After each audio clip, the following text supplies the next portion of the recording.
29 minutes, we looked okay. Then Cuti happened. Now, I don't care about the supposed narrative against him. If the world is out to get you, maybe don't hand them the gun. But here's the saving grace. He apologised to his teammates afterwards, so it's all good. Udogie hobbled off. Romero is out for 4 games, so we're down to 9 first-teamers, Cuti. On the bright side, Souza looked like a footballer, which begs the question, why did we buy him? And then there's Flappy. He let a shot travelling like a Romero overhead kick trickle past him, then pulled off several worldies. Plus change, he said pretentiously. We're 6 points off the drop. Palace 1, West Ham 1. Is it now between us and Forest? Naturally, the Poch rumours are back. We'll discuss. This could get heated.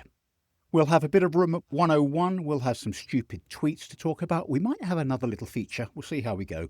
We'll chat about Newcastle and that lot up the road. Strap in. It's Nice One, Cyril.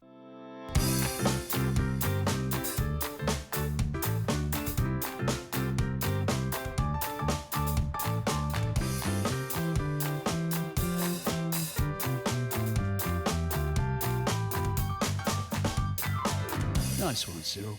So welcome to Nice One, Cyril. I'm alleged comedian and impressionist Simon Lipson. With me today, Julie Welch, who's seen and written about everything, but has learned nothing, because she still supports Spurs. Hollywood's Lee Brown, whose disguise when he goes shopping is his actual face. And Kevin Acott, the only man I know who will look at a gorgeous sunrise and say, yeah, but it'll be dark later. So there we are. That's our little panel for tonight. I've gone a bit Jimmy Carr there, haven't I? I've gone a bit Jimmy Carr. No call for that. Let's start with Man United then. As I mentioned in the opening, Julie, we started well. We were in the game. You know, we were passing the ball around, sometimes even in their half. And then Cuti did his idiot thing, got a red. Let's just concentrate on the first 30 then. What was your impression of our performance up till Cuti's madness? I kept telling myself, don't lull yourself into a sense of security because disaster is about to happen. Now, I have this theory, and I think, I'm punishing myself for not having clocked it earlier. I think that we have now entered an alternative reality, and it started when we won the Europa League while being nearly the worst team in the Premier League last season. I mean, ridiculous things like that should not happen. So when Cuti did his thing, I just thought, yes, we've definitely entered an alternative reality where the captain slags off the board of owners for not buying enough players. And then he, gets a red card and is now not available to something like, till something like, I don't know, November 2027 or something like that. Yes. And I mean, Flappy was Flappy, as you say. No, I can't even talk about it really. I mean, the world-class saves, wonderful. What a keeper. Yeah. And then you're all flapped out, aren't you? Let's be honest. Kev, it really wasn't bad, was it? I mean, I think there were shades of the Man City second half. We were pushing forward. I thought Gallagher looked effective. Simons was pretty good. And all round, I think we looked fairly solid and secure. I think they probably had better chances than us. But we were in that game, and it felt like one of those games that we could nick. And then something happened. What was your take on that foul? I think it was stupid. I don't think it was an intentional foul, but it was stupid. Do I think he was unfairly sent off? No. Sort of the opposite. For all my negativity, which you rightly pointed out, Simon, earlier, I realised that I thought we were well on our way to winning that. How stupid and how little I've learned from experience. I thought we were starting to really get on top. I thought we were going to nick it. And then as soon as he did that, you just thought, we're not good enough. We're not good enough to actually make the most of, 10 men and we played like 8 or 9. And we gave the commentators a sort of opportunity to rave about how wonderful Man United were, which was incredibly irritating because they weren't that good. They were mediocre, and I'll say they're not quite there for the taking, but certainly we didn't have to fear them at that point. And then after that, all bets were off. I mean, we did do pretty well against Liverpool with 10 men and 9 men. But there was never a sign of that, Lee, was there, after Cuti went off? It was just an hour of grind and defending. I just echo what you guys said before. We did look like we were in it. It ebbed and flowed. They could have scored. We could have scored. I thought we knocked it around nicely. But after we pressed the self-destruct button, and I did think it was harsh, but then I think he's also earned it. He does have a reputation that follows him, but that is a well-earned reputation, I'm afraid. Which then brings us on to, I think he's got about 8 yellow cards at the moment. If he gets another one, it's another 2-game ban he gets. And he will get another yellow card, you know. So he is causing us a problem. And after he went off, I just kind of felt, well, this game over. You know, I mean, and then as soon as I thought, it went on for a while longer. I thought, oh, hang on, we are being quite resolute here and resilient. And we know we're backs against the wall, who knows. All the while thinking if one goes in, that is definitely game over. But, you know, I have to say, this game for me wasn't on Frank at all. For all his faults, and you know that I don't think he's the right man, but this definitely wasn't on him. It was on Romero for reducing us to 10 men against a team in form. But I thought the rest of them played pretty well considering, and we could have nicked it. I mean, I fancied it towards the end, could have nicked a draw, but you know, wasn't to be the case. There weren't too many chances created, in fairness. To me, it looked a bit like we've accepted our fate here. This is not the game where we're going to get anything. So let's save it for Newcastle. I don't know, but there was a look of shrugged shoulders and resignation for me about the whole performance after Cuti went off. I don't think this has anything to do with Frank. I think he set us up pretty well, and we were doing okay. The thing about Cuti is this, you know, we talked so many times about his heroics, but there comes a point really when you have to say, is it, you know, he instantly negates himself. Like the goal he scored against Burnley came after an error which gave away a goal. And getting sent off does not help our cause. It never can. It's impossible. And I just wonder, you know, here he is, 4-game ban. He'll get another 2-game ban. We've only got 13 matches left. Is he saving himself for the World Cup? I think it's all summed up by saying he is our best player and he's our worst liability. It's the ultimate paradox, isn't it? Because we are a worse team without him. There has been talk that, you know, he's auditioning for Real Madrid. And of course, he's got absolutely the right personality for Real Madrid. And they've got so many fantastic players that if he gets sent off at Real Madrid, there's always somebody else who can come in and, you know, be the replacement bastard. So I think that when he got sent off, I just thought, okay, that's the end. You know, he got us the Europa League, but this is goodbye to Cuti Romero. I think he's a fantastic player in many ways, but I think he sort of fantasizes that he's the captain of a pirate ship. He's got that sort of vibe about him. And I mean, it's quite obvious that nothing will change him.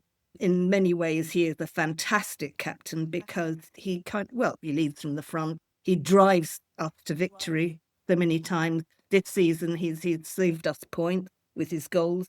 But what he did against Man United, I mean, this could have been the incident which actually sends us down, I think. I think that's a real possibility now. We're only 6 points clear of West Ham.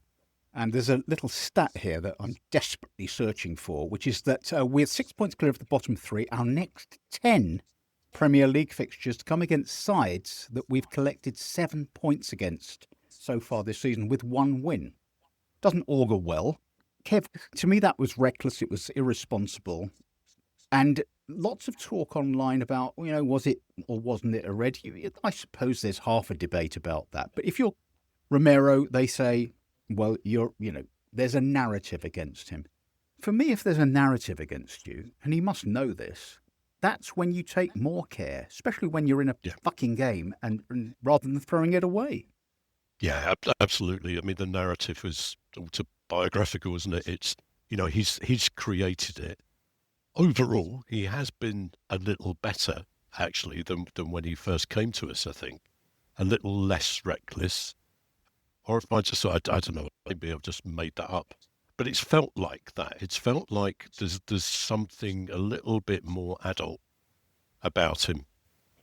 But, that's obviously, even if that's true, and I haven't entirely made that up, it's superficial, isn't it? That adulthood. And he's just, I don't know. Even I'd forgotten how annoyed I was with him, and now I'm annoyed again with him because it was so stupid. It gave away 3 points.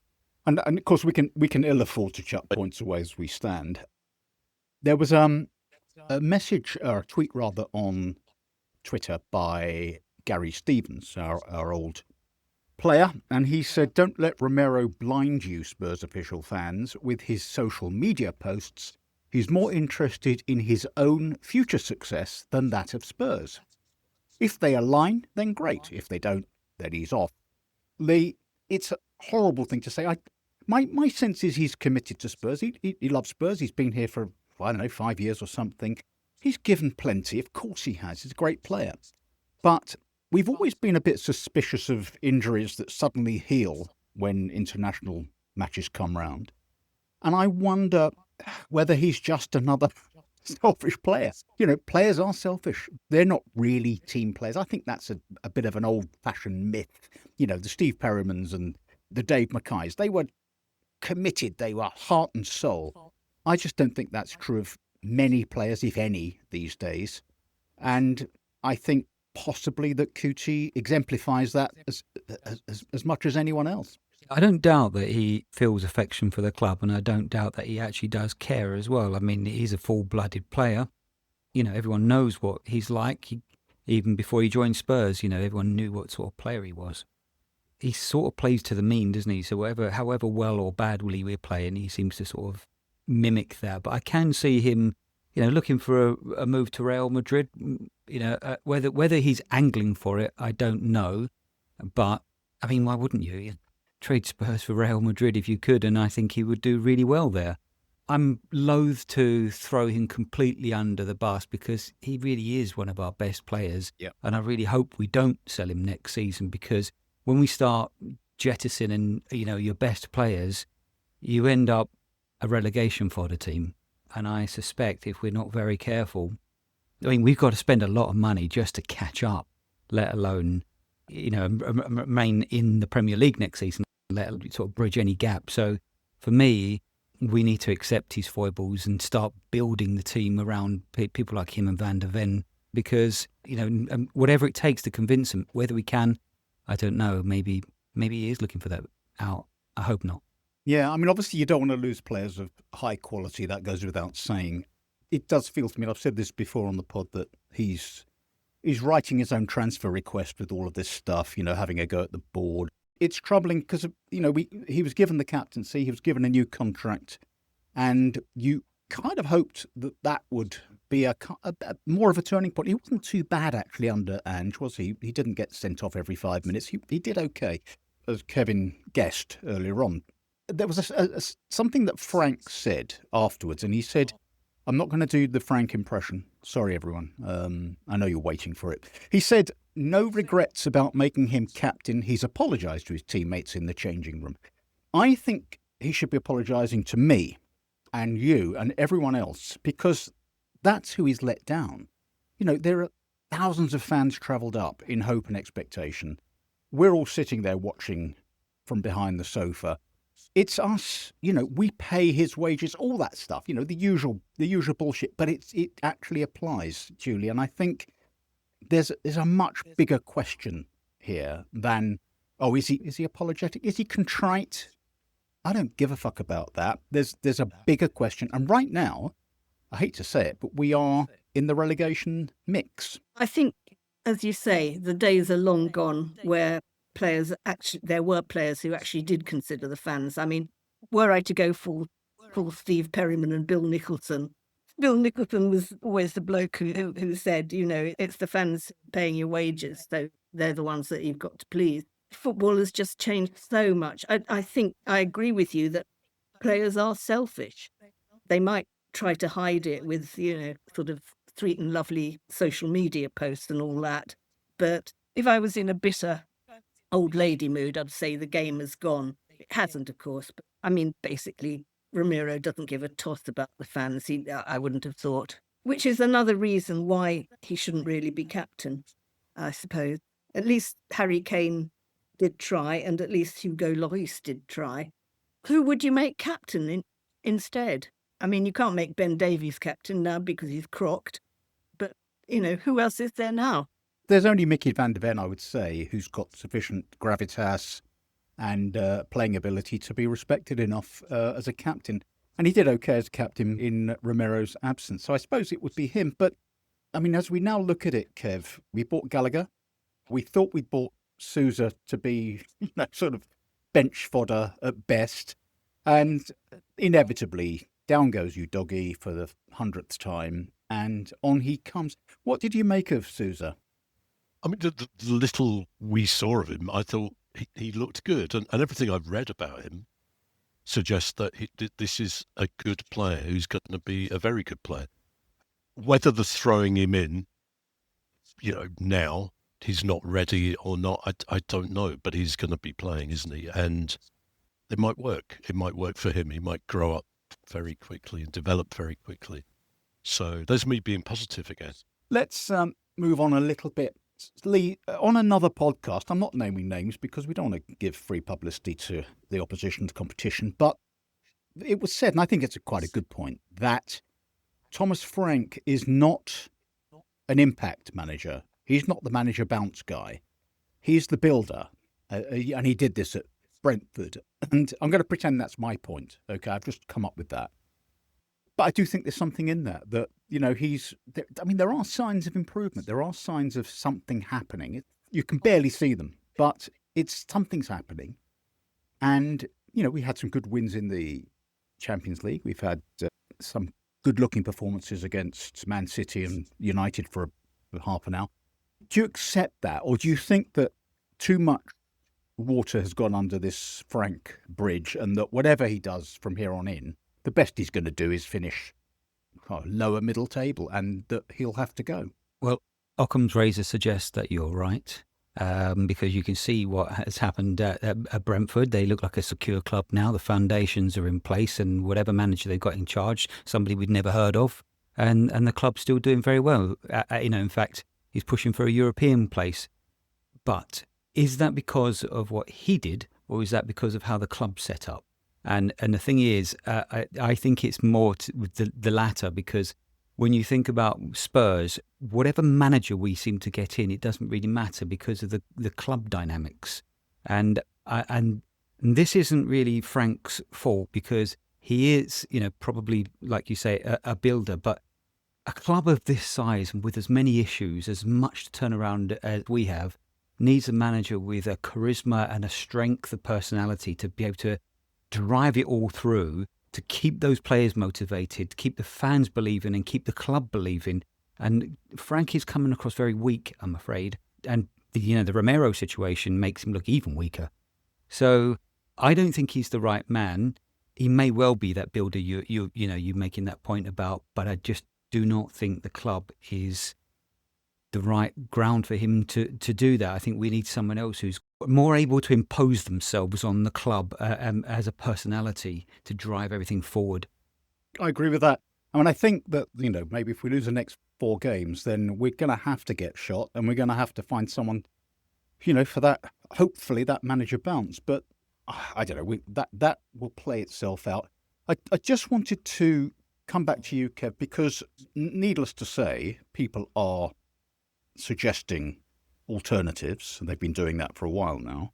And the one that has really risen to the top here is Poch, of course. He gave an interview on some podcast or other, and he spent a lot of time talking about Spurs and this, the unrequited or the unfulfilled love affair. I don't know what bollocks he was talking. But look, the thing is, Kev, we love Poch. We love him for what he did. What I want to ask you is, Do you think what happened with Poch was a moment in time? He was the right man at the right time with the right squad, and it came together with this sort of magic that he is magic, but that bringing him back might be counterproductive. It might be, as well, Julie's got a fabulous phrase for this, and I'll let her use it later. But I personally think it would be a huge mistake. I'm not sure. I've been sort of veering towards Poch actually today, because if we're realistic, we are not really going to, and unless there's a complete change of ownership, which we know is possible, but at the moment doesn't look like it's going to happen. I just like a bit of that old romance back. Whatever sort of faults he had, and that last season was horrible under him. How much of that was him, and how much of that again was the the squad? There was a bit of each. We didn't look good. I think we sort of blundered our way to the Champions League final. I think he made one or two errors there. So I'm not being sentimental, but I am. I am really. I think from an emotional point of view, I think we all need that. We all need that sense of a Spurs manager managing Spurs, and I think he is, for all his faults. So I'm going to go, yeah, let's get him as soon as we can. Julie, I mean, taking this discussion on, I know where Lee stands, and I'm sure he's going to make the case for Poch very, very strongly shortly. My sense is that it's a sentimental appointment if we bring him in. He hasn't done a great deal since he left us. I didn't think he did a great deal before he joined us, actually. And that's why I feel as though, as I say, it was a moment in time. And it was wonderful. I mean, that period, we look back at that with the old rose-tinted specs, and it was gorgeous, from nearly winning the league and getting to the Champions League final. And it was, compared to where we are now, it just felt so good. And we want that back, don't we? We want that warmth, that feeling. And we know Poch is a Spurs guy. We know it. So it feels right from that perspective. But the question is, can he draw together all the disparate parts of what is now a horrible-looking organisation, completely different players, and somehow repeat the magic? I think the first thing I'd say about Poch is that he was a manager with great emotional intelligence, which is how he negotiated all the horrors upstairs and actually managed to make friends even with Levy and indeed with Joe Lewis.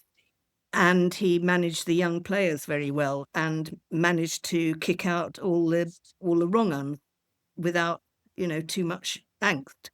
But as I said to you in a message on WhatsApp, it is my strong belief that you can't reheat a souffle.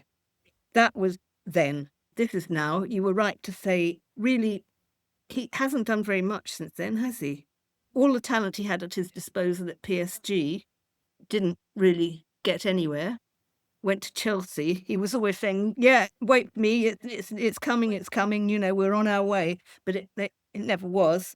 I don't think he's going to win the World Cup with USA. So, I mean, he's been well rewarded for what he did at Spurs. I really, really don't want him to come back. I just want to have that moment preserved in Aspic forever. It was the most wonderful few years to be a Spurs supporter. I was actually proud to be a Spurs supporter. I could walk into our local butcher where the owner is an Arsenal supporter, and I could boast. I mean, I hadn't experienced that for so long, and just that sublime 2-3 years, it was happening. It was wonderful, and I just don't want him to spoil that kind of rosy image that I have of that period by coming back to the shit show that this club now is and not being able to do what he did last time, because that time has passed. I will say, though, that if we sink into the Championship, I would back him as the manager to get us out of the Championship with a team of very young players. Like, we've got some, haven't we? Mikey Moore, Have. Yes, Mikey. Who's that? Yep. who is obviously Ronaldinho and Carlos Alberto and Pele all rolled into one. So if we go down into the Championship, I would say, yes, Poch, come back. But if we just get rid of Thomas Frank and we're still by the skin of our teeth in the Premier League, oh, no, just please no. No, he's not the guy.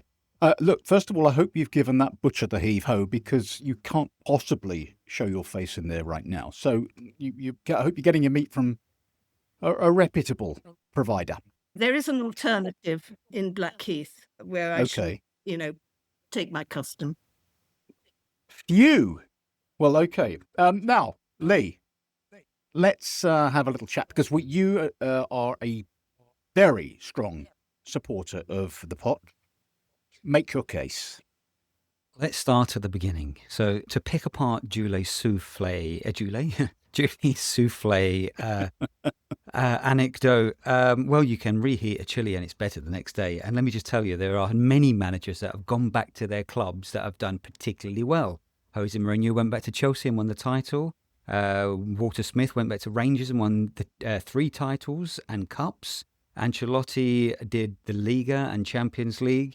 Jupp Heynckes at Bayern won the treble and various titles. Zidane, likewise. David Moyes is doing pretty well at Everton, actually. Now, PSG, as you mentioned as well, Julie, sorry to come at you here, but they are a basket case, and their manager had to basically take them apart to be able to fix them.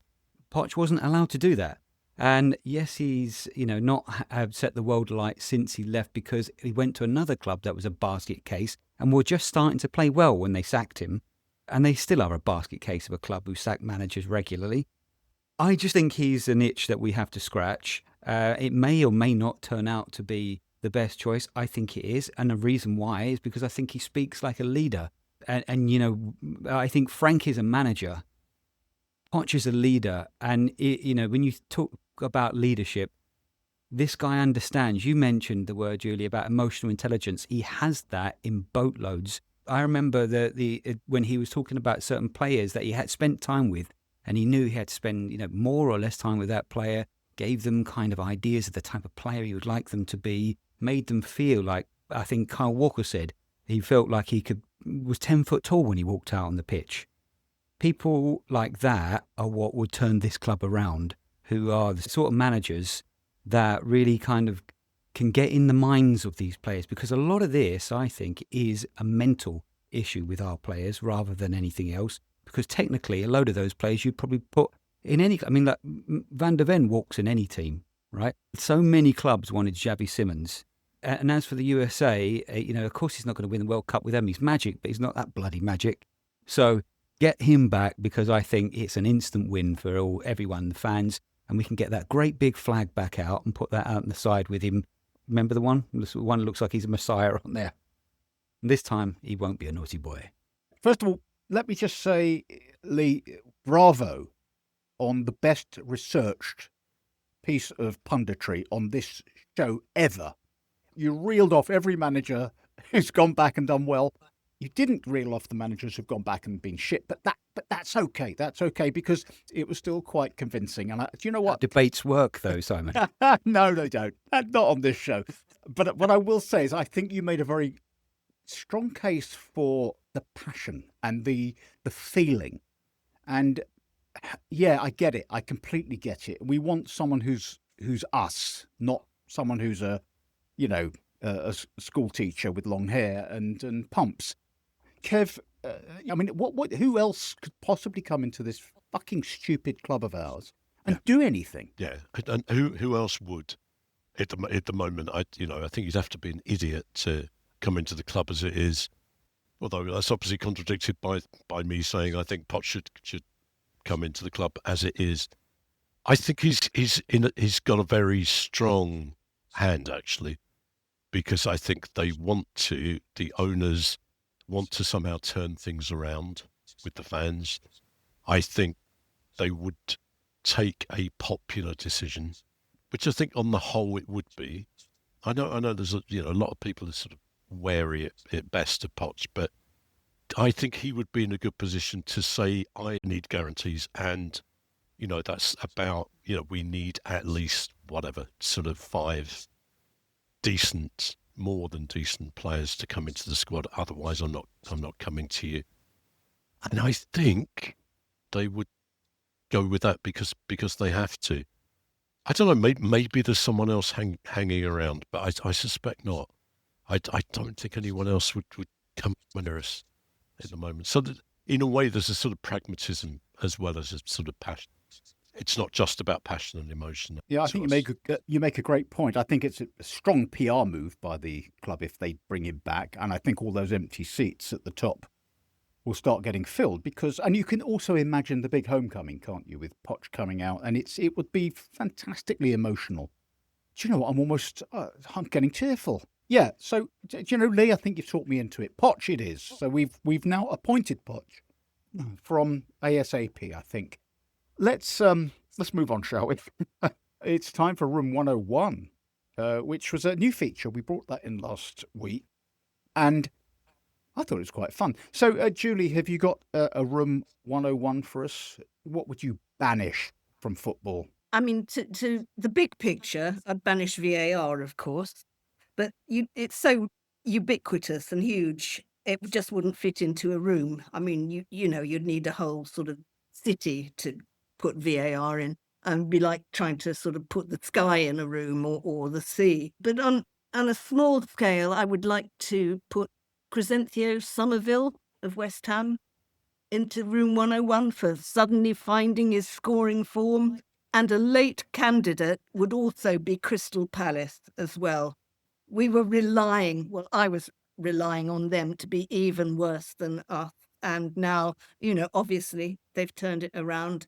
And what can I say? That's a lot to go in my room at 101. There's always hope that Brighton might sink like a stone, isn't there? So, Yes. that could happen. That they might rescue us. Lee, you got a Room 101 for us? It's actually a tactic, or, a really cynical tactic. It's the one where players go down just as your team is attacking in the hope of two things. Either that the referee will stop the attacking play, or that if a goal is scored, that they may well disallow it because there's been a foul in the build-up. And it seems to be very deliberate now. You can see players doing it more and more as opposition teams attack, that someone will go down at some point in the hope that it might just give them the chance to sort of thwart that attack or goal. So banish it to Room 101, please. Yeah, I do remember Flappy going down when we went down to 10 men against Copenhagen and making sure we got the instructions for how we were going to play with 10 men. But, we can do it because we're Spurs and we're nice. But yes, that's a good one. Kev, what have you got for Room 101?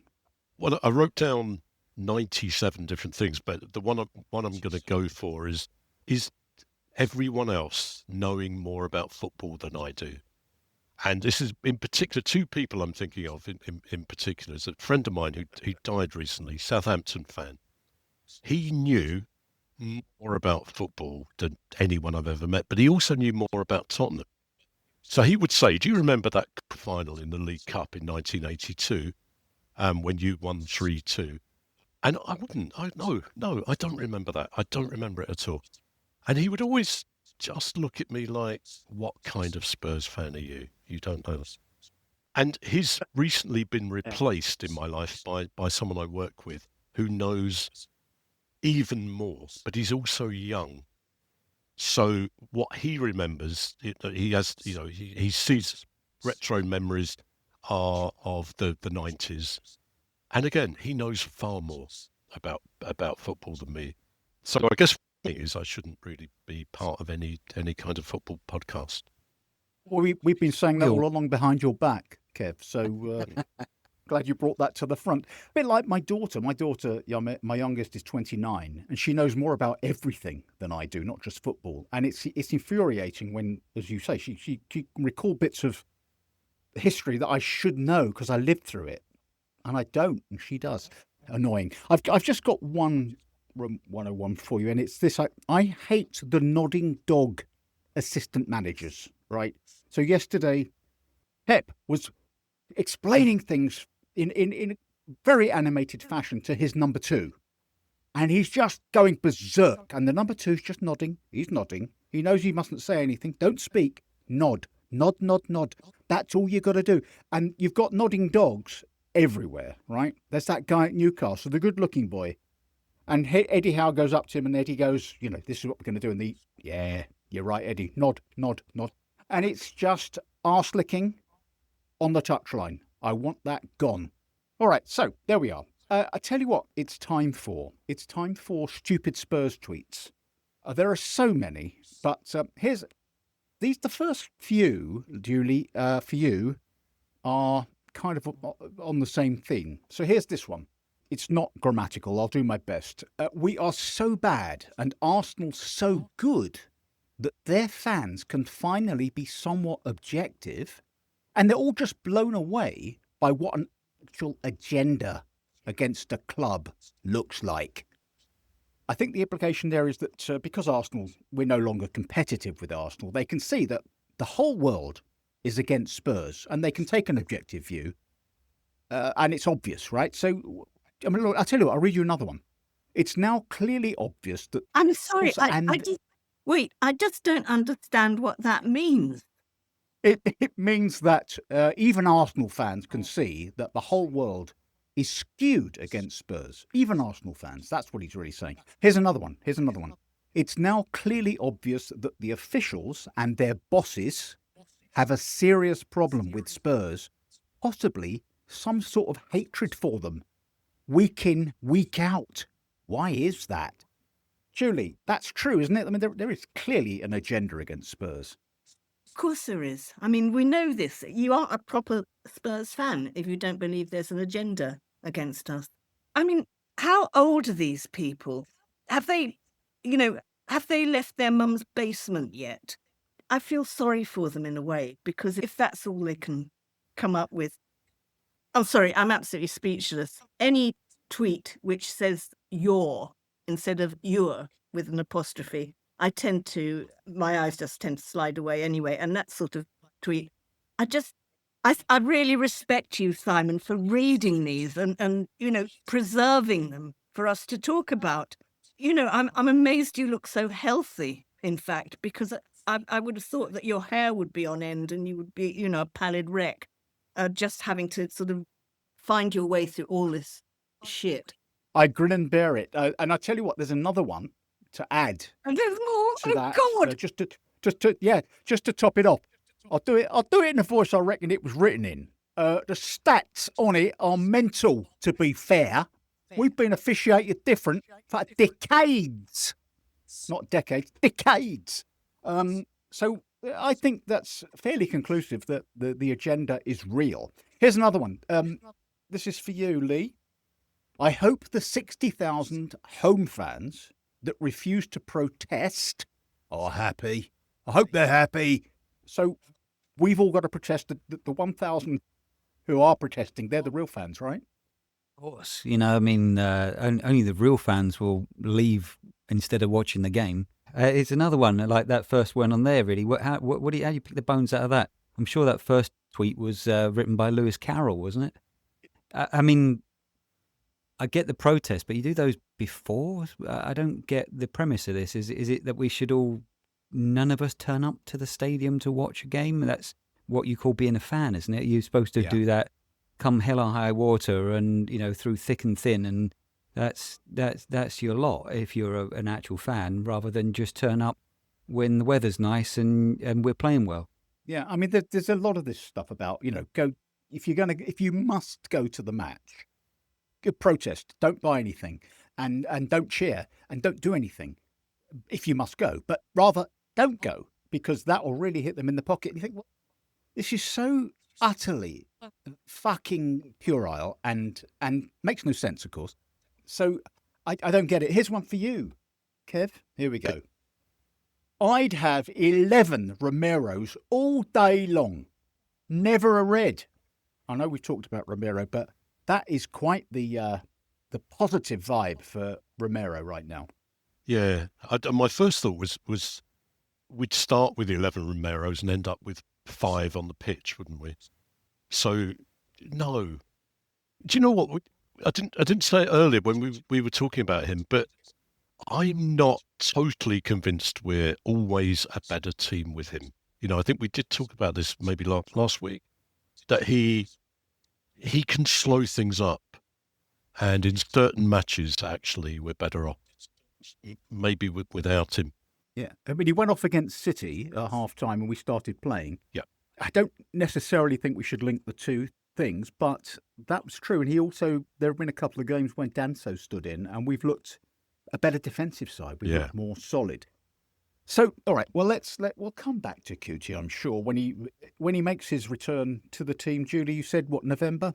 I think November 2027. Yeah. I do want to point out that today, because I think no private communication should ever be unaired, Julie said that I look like George Clooney. Now, obviously, Julie was taking the absolute piss, but it reminded me of a bit of stand-up I used to do. I hope you don't mind. Indulge me. I'll probably cut this shit out. But I used to do a George Clooney impression. And I'd go, yeah, right, yeah, you're sure, whatever. And then I'd say to the audience, well, obviously that was a visual impression. I look a lot like George Clooney's arse. And it got a laugh. But you can see why I gave up stand-up. So, okay, stand-up gave me up. All right, let's... I think Julie said George Formby, didn't she? Yes. George Harrison, he's been dead for 25 years. Yeah. All right, let's move on. We've got Newcastle coming up. Now, when this pod goes out, we're only going to be a few hours away from that match. And in some respects, there's not much point talking about it. But this is something that was on I think the Sky Sports website. And it said, this is after their last match, it said, Eddie Howe's tired side at lowest moment since Saudi takeover. Kev? Dr. Tottenham? Come on. I don't know. We're rubbish. They're a bit rubbish. And I like us and I don't like them. I used to quite like them, actually. Newcastle were always one of those teams that you could quite like. They always felt like a proper team until they were taken over. And now I don't like them at all. I think Eddie Howe's done an incredible job. I suspect under a lot of pressure, a huge amount of pressure that we don't necessarily see. They were looking good. They're not looking so good now. Not sure whether at the point of predictions, but I think a bit like I felt about Man United, we could win 4-0 or they could win 4-0. Don't know. Yeah.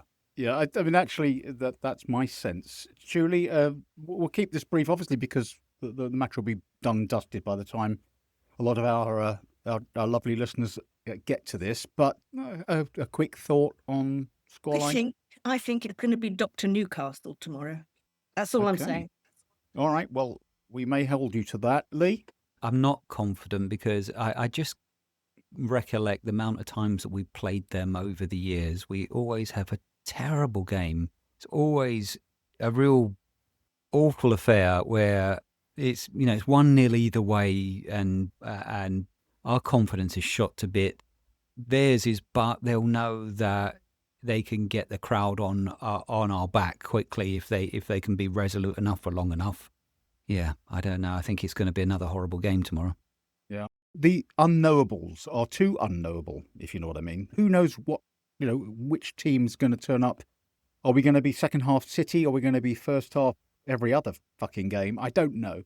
So let's see. Now look, there's a match coming up at the weekend. Kev, I don't know if you're aware of this. We're playing Arsenal. We're playing Arsenal. Now you and I probably have a chat about this on Friday, but let's get some early. Lee looks like he's bashing his head against something hard. I don't know. Let's give this a little bit of thought. We've said many times, they are actually the most unimpressive dominant team you've ever seen. Yeah. There's a kind of a Leicester season about this. Not that they're Leicester, but that every other team just is imploding, and that by default they're doing okay and they're holding their form and they're top of the league and they're going to win it. But it's a derby. What's going to happen? I actually have a sense that we have more chance of beating Arsenal at home than we do Newcastle.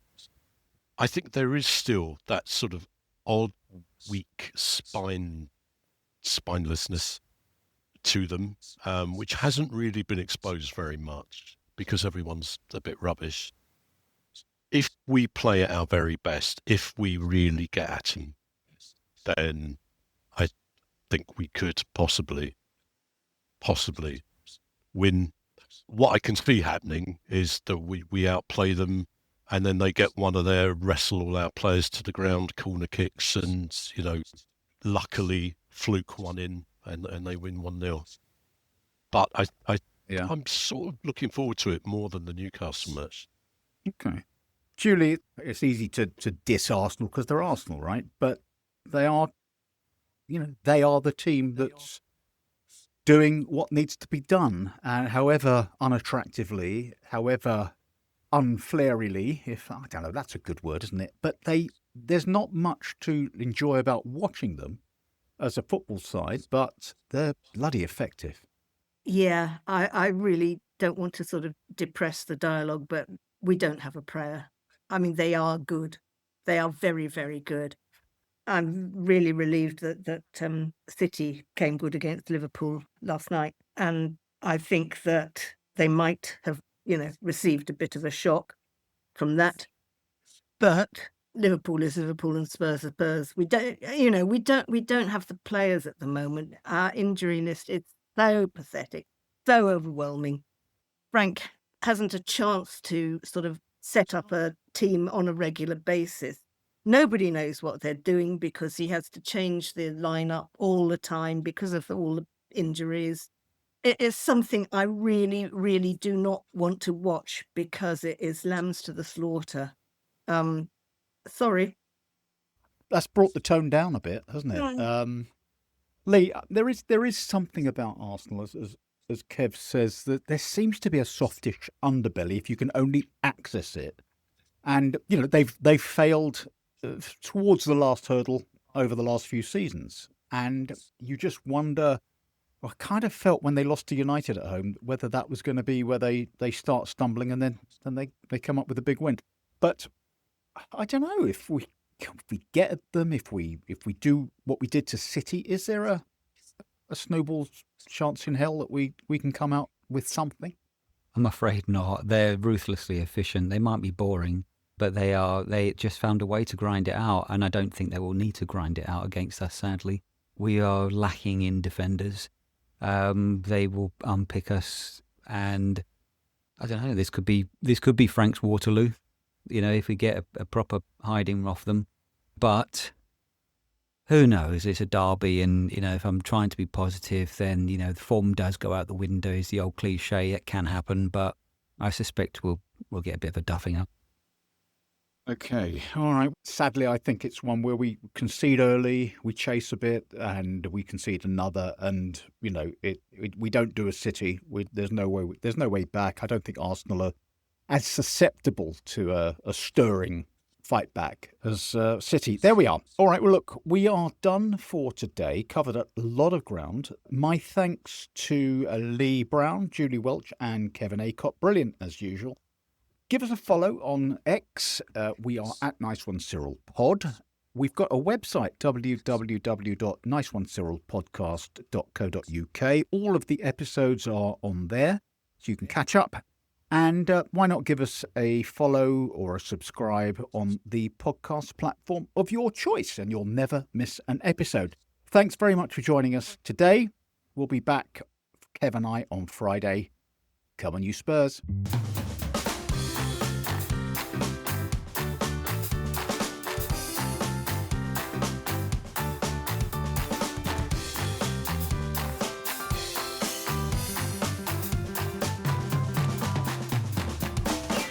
Nice one, Cyril.